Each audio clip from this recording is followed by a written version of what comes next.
नमस्कार दोस्तों, कार मेरे यार का आज का एपिसोड 2021 में दोस्तों कोई ऐसी कारें हैं जिनको कि 2022 में शिफ्ट होना बनता नहीं है।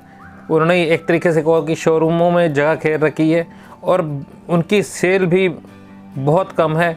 कारण बहुत सारे उनकी सेल कम होने के 10 दोस्तों ऐसी कारें हैं जिनके बारे में हम बात करेंगे कि अभी भी 2021 में भी चल रही हैं, लेकिन ना के बराबर उनकी सेल है और उनको शोरूम में खड़ा होना भी नहीं बनता वाजिब।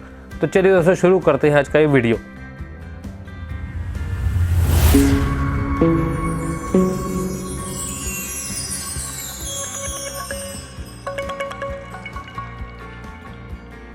सबसे पहली बात करते हैं दोस्तों डाटसन की गो।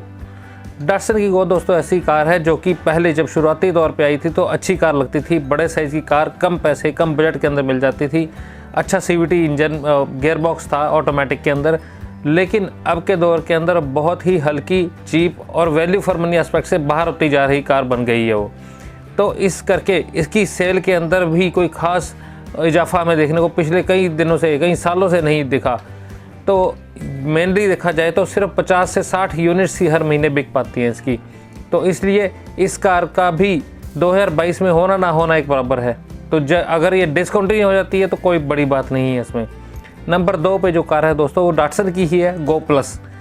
दोस्तों जहाँ पे Triber 7 seater economical value for money aspect के अंदर खरी उतरती है, वहाँ पे अगर सस्ती कार 7 सीटर को देखा जाए तो डाटसन गो प्लस को लेना कोई भी प्रेफर नहीं करता। सबसे बड़ी बात दोस्तों उसका बाहर का एक्सटीरियर, उसकी लुक, रोड प्रेजेंस कहीं भी ऐसी नहीं लगती कि वो अच्छी आज की मॉडर्न टाइप की मॉडर्न ज़माने की कार चल रही है।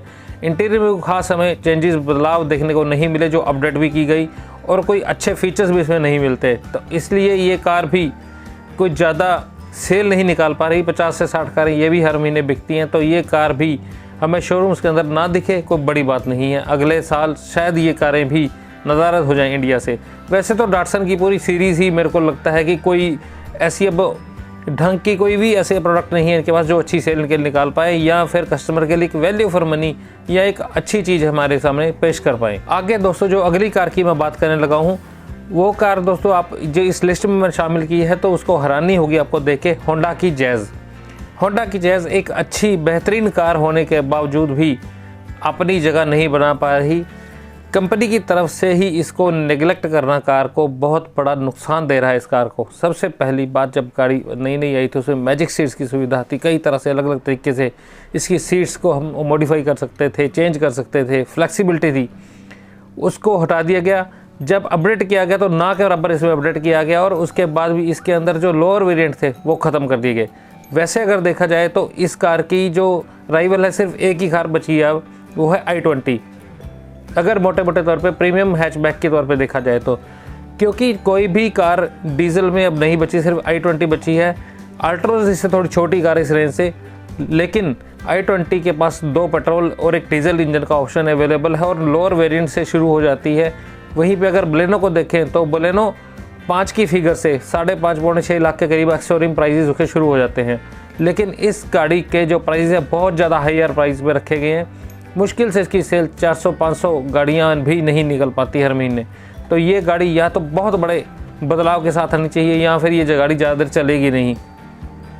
यही हाल फिगो के साथ भी होता। फिगो की बहुत अच्छी कार थी, इंजन बहुत अच्छे थे, लेकिन उसके अंदर कॉस्मेटिक जो आजकल के मॉडर्न अपडेट चाहिए होते हैं वो नहीं दिए गए थे। बेसिक सा उसका इंटीरियर था, डैशबोर्ड बहुत आउटडेटेड हो चुका था, तो इसलिए वो कार भी नहीं चली। अगली कार है दोस्तों हुंडई की एलेंट्रा। हुंडई कभी भी अपनी प्रीमियम गाड़ियों के ऊपर कभी कोई खास गौर नहीं करता, चाहे वो ट्यूशन क्यों नहीं है। एलेंट्रा का हाल जैसा सिविक का हुआ वैसा ही होता दिख रहा था और होना भी चाहिए, क्योंकि आजकल लोग इतने पैसे एसयूवी या क्रॉसओवर के ऊपर लगाना पसंद करते हैं। सेडान्स के ऊपर कोई इतने पैसे नहीं लगाता, खास तौर पे हुंडई के ऊपर। हुंडई में क्रेटा तक सीमित रह गई है सारी चीज़ें, आगे उसके ऊपर कोई ज़्यादा महंगी कार के ऊपर लोग पैसे नहीं लगाते। इसलिए एलेंट्रा भी अच्छी कार, अच्छे फीचर, अच्छी गुड लुकिंग होने के बावजूद भी नहीं बिक पा रही इंडिया में।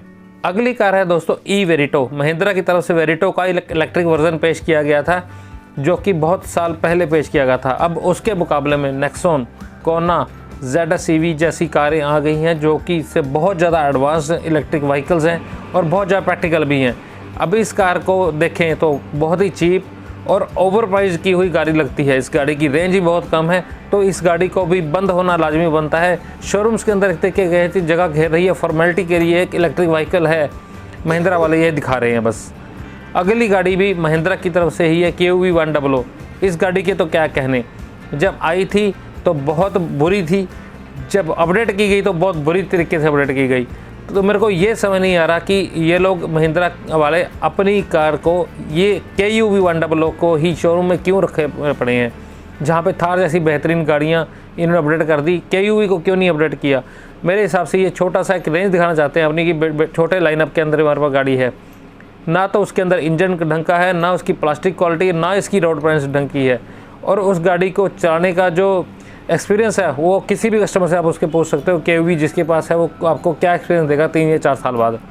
तो इस गाड़ी को शोरूम्स के अंदर रखना भी एक तरह से औचित्य नहीं बनता। अब इस गाड़ी को बाहर निकाल ही देना चाहिए शोरूम के लाइनअप से। अगली गाड़ी दोस्तों हमारे सामने आती है निसान की किक्स। निसान की जो किक्स है दोस्तों, जब आई थी तो उम्मीद बहुत थी इस गाड़ी से कि चेंज कुछ हुआ है तो कुछ अच्छी सेल नंबर निकाल पाएगी, सेल फिगर अच्छी निकाल पाएगी। निसान बहुत सालों के बाद जागा था, बहुत सालों के बाद एक चेंज किया था, एक नई गाड़ी लॉन्च की थी, लेकिन प्राइस ओवर था और लुकिंग इतनी खास नहीं थी, रोड प्रेजेंस इतनी बढ़िया नहीं थी इस गाड़ी की, तो इसलिए गाड़ी को खास चल नहीं पाई। उधर से दूसरी तरफ अगर मैग्नेटिक की तरफ देखा जाए तो मैग्नेटिक एक बेहतरीन गाड़ी है, वैल्यू फॉर मनी एस्पेक्ट देती है और सेल नंबर भी अच्छा निकाल रही है। अगर निसान को अब धीरे धीरे करके अच्छी तरह से ग्रोथ करना है तो किक्स को भी अपडेट करना पड़ेगा या उसके प्राइस को थोड़ा सा डिक्रीज़ करना पड़ेगा ताकि वैल्यू फॉर मनी एस्पेक्ट के अंदर वो गाड़ी आ सके। गाड़ी बेहतरीन है, बहुत अच्छे फीचर्स भी हैं, लेकिन गाड़ी की सेल नंबर ना निकलना, यही 2-3 कारण जो मैंने बताए वही बनते हैं। कैप्चर रेनॉल्ट ने पीछे खींच ली है, लेकिन निसान वाले किक्स को लेके अभी भी उसके साथ ट्राई कर रहे, कोशिश कर रहे कि कुछ अच्छे सेल फिगर ये गाड़ी निकाल पाए। लेकिन 2022 में गाड़ी डिज़र्व नहीं करती शोरूम्स के अंदर खड़े होना जब तक कि इस गाड़ी को अपडेट ना मिल जाए कोई अच्छा सा और वैल्यू फॉर मनी एस्पेक्ट के अंदर आ जाए गाड़ी। अगली गाड़ी की दोस्तों अगर बात करूँ तो टोयोटा की यारिस ऑफिशियली उन्होंने हटा दी है अपने लाइनअप से, शोरूम से भी हटा दी है, वेबसाइट से हटा दिया और कंपनी की तरफ से प्रोडक्शन भी बंद कर दी गई है। लेकिन इस गाड़ी का होना ना होना बहुत एक तरीके से कहें कि 1 साल से भी ना बराबर था। टोयोटा वाले हमेशा से ये इनके साथ ये प्रॉब्लम नहीं है कि जल्दी गाड़ियाँ लॉन्च नहीं करते और जल्दी शोरूम से गाड़ी को निकालते भी नहीं हैं। गाड़ी दोस्तों होंडा सिटी और हुंडई वर्ना जैसी गाड़ियों के बीच में कंपटीशन में आई थी, लेकिन ये गाड़ी कंपटीशन में कहीं भी खरीद नहीं उतर पाई, ना तो इसकी रोड प्राइस में ना इसके इंजन ऑप्शंस में, और इसके अंदर के इंटीरियर में भी इतने को खास बढ़िया चीज़ नहीं थी कि जो एक बढ़िया डील दे सके आपको। वरना और सिटी जैसा जो साइज़ है उसके अंदर ये लगती नहीं कि इतने पैसे देके ये गाड़ी खरीदी जा सके। गाड़ी अच्छी थी, फंक्शन, फीचर, सेफ्टी सब अच्छा था, लेकिन गाड़ी की लुक और गाड़ी के अंदर फीचर्स वो थोड़ी सी प्रॉब्लम कर गई और अभी इस गाड़ी को बंद कर दिया गया। मारुति सुजुकी की जो सियाज देखने को मिलती है उसी का एक संस्करण इसके अंदर बेल्टा के नाम से पेश किया जाएगा। अगली बार गाड़ी की बात करूँ तो वॉक्सवैगन की वेंटो। वॉक्सवैगन वेंटो दोस्तों एक अच्छी सॉलिड बिल्ड वाली कार थी, पोलो का एक्सटेंडेड वर्जन था, लेकिन ये गाड़ी अच्छी सेल नंबर नहीं निकाल पाई क्योंकि बहुत ज़्यादा आउटडेटेड इसका डिज़ाइन हो गया था। विदेशों के अंदर जो गाड़ियाँ डिज़ाइन आ रहे हैं उससे बहुत पीछे रह गई थी। महंगी इतनी गाड़ियाँ, ऊपर से सर्विस की कॉस्ट बहुत ज़्यादा पड़ती है। स्कोडा की जो गाड़ी इसी के राइवल रैपिड है वो गाड़ी इससे कई गुना ज़्यादा बिकती है, लेकिन इसका प्रॉब्लम यही रह गई कि ये गाड़ी बहुत पीछे है, डिज़ाइन में कोई खास चेंज नहीं, अपडेट को खास नहीं दिया गया, इसलिए गाड़ी बहुत पीछे रह गई। अब 2022 में भी ये गाड़ी आगे ना आने की उम्मीद हमें पूरी है। अगली गाड़ी की बात करूँ तो पोलो। मैं पोलो के बारे में ये नहीं कहता कि गाड़ी बुरी है, गाड़ी बहुत अच्छी है, गाड़ी सॉलिड बिल्ड है, अच्छा लाइनअप है, इंजन भी अच्छा है, लेकिन बहुत देर से आउटडेट हो गई है, बहुत देर से अपडेट नहीं की गई। विदेशों के अंदर अपोलो देखिए कैसी आ रही है और इंडिया के अंदर कुछ भी ऐसा खास नहीं आ रहा। ऊपर से प्राइस इसका इतना रखा गया है और सर्विस की कॉस्टिंग भी बहुत ज़्यादा है, इसलिए 2022 के अंदर ये गाड़ी भी या तो अपडेट हो जाए या बंद हो जाए। कोई बड़ी बात नहीं है, इन दोनों में कोई चीज़ तो होनी ही होनी है क्योंकि एक तो सेल फिगर भी बहुत कम निकल रही है। तो ये दोस्तों कुछ गाड़ियाँ थी, 10 गाड़ियाँ ऐसी हैं जो कि कुछ गाड़ियाँ बहुत अच्छी हैं लेकिन उनकी सेल अच्छी नहीं निकल रही, कारण वही ओवर प्राइस होना। दूसरी तरफ गाड़ियाँ कुछ चीप हैं, इंडियन कस्टमर समझते हैं इस चीज़ों को, कि जो गाड़ी हम ले रहे हैं उसके ऊपर जो पैसे लगा रहे हैं उस गाड़ी की जो वैल्यू है, जो वर्थ है, वो हमारे पैसे की कहाँ तक निकलेगी। इंडियन कंज्यूमर को बेवकूफ़ बनाना आसान नहीं है, समझना पड़ेगा, जो कस्टमर की जो डिमांड है उसको पूरा करना पड़ेगा, तभी आपकी गाड़ी बिक पाएगी। तो दोस्तों उम्मीद है ये 2022 में गाड़ियाँ हमें ना दिखें या अपडेट दिखे हमें। बताइएगा दोस्तों ये वीडियो कैसी लगी, पसंद आए तो लाइक का बटन जरूर बजिएगा। सीट बेल्ट लगाकर आराम से ध्यान से गाड़ी चलाएं, सेफ रहें, तंदुरुस्त रहें। नेक्स्ट वीडियो तक जय हिंद दोस्तों।